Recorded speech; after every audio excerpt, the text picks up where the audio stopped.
L'inflation. On en parle énormément. Dans les médias, c'est présenté comme un bug. Les facs d'éco nous l'enseignent comme un effet temporaire, qu'il faut la combattre. On essaie de l'expliquer par mille et une choses, surtout par les crises et sursauf. La crise du Covid, la guerre en Ukraine et bien d'autres choses encore. Mais elle persiste. Encore et encore. Alors progressivement, on a arrêté de l'expliquer. On s'est contenté de vivre avec. Parce que loin d'être une erreur de pilotage, c'est exactement là où on veut en venir. C'est une stratégie politico-économique. Politique déguisée, certes, je vous l'accorde, mais politique quand même. Très bien structurée et systémique. C'est cette façon élégante de ruiner ou prospérer, c'est selon, sans faire de bruit. Dans cet épisode, je vais vous expliquer pourquoi j'affirme que l'inflation n'est pas un bug, c'est le système. Quel est le mécanisme derrière? Quels sont les tenants et les aboutissants? Quel est l'angle mort? Déjà, l'inflation, techniquement, ce n'est pas la hausse des prix, c'est la baisse de la valeur de votre monnaie. Elle l'appauvrit, c'est sa fonction, on le sait. Elle ronge le pouvoir d'achat, elle désintègre l'épargne, elle étouffe les salaires. Mais pour un État surendetté, franchement, c'est une aubaine. Parce qu'elle efface discrètement une partie des dettes, tout en augmentant de manière mécanique les recettes fiscales. Donc, d'un point de vue rationnel, tout État endetté, c'est-à-dire la majorité de nos États, n'a aucun intérêt à éteindre ce feu. Alors, il fait semblant, trouve des coupables, il temporise. Parce que ce n'est pas un accident de feu, c'est cette lumière qu'on a choisi de ne plus voir. Thomas Saljean le dit si bien, l'inflation durable est toujours une décision politique qui refuse de dire son nom. Prenons un exemple tout bête. Tu dois 1000 milliards. L'inflation dévalue la monnaie de 10%. Tu viens d'effacer 100 milliards sans rien faire. Nada, que dalle.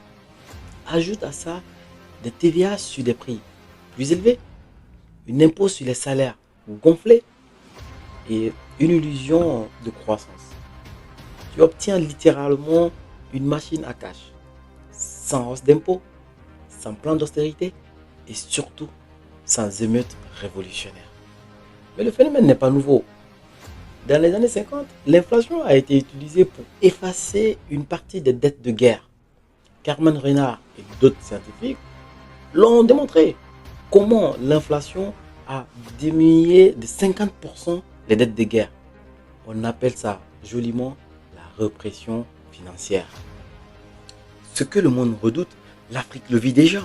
Une inflation chronique utilisée comme outil politique.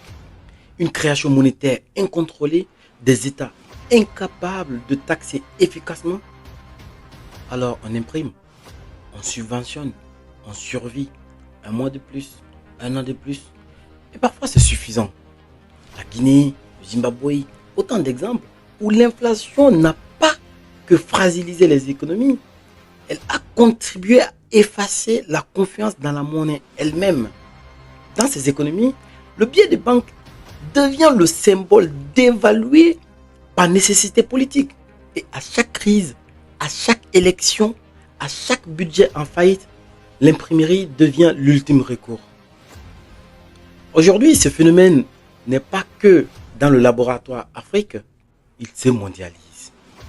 Le vrai danger, en fait, n'est pas l'inflation en soi, c'est l'acceptation. À force de vivre avec l'inflation, on s'y habitue. L'épargne disparaît, les salaires s'effilochent, le modèle devient stable. Pas sain, pas juste, mais stable. Elle avance masquée, on ne la corrige plus, on l'intègre. Et ce glissement tranquille, c'est peut-être ça le plus grand danger. Pas parce que c'est caché, mais parce que c'est accepté. Alors, bug ou stratégie silencieuse? L'angle mort est là, dans ce qu'on ne questionne plus du tout.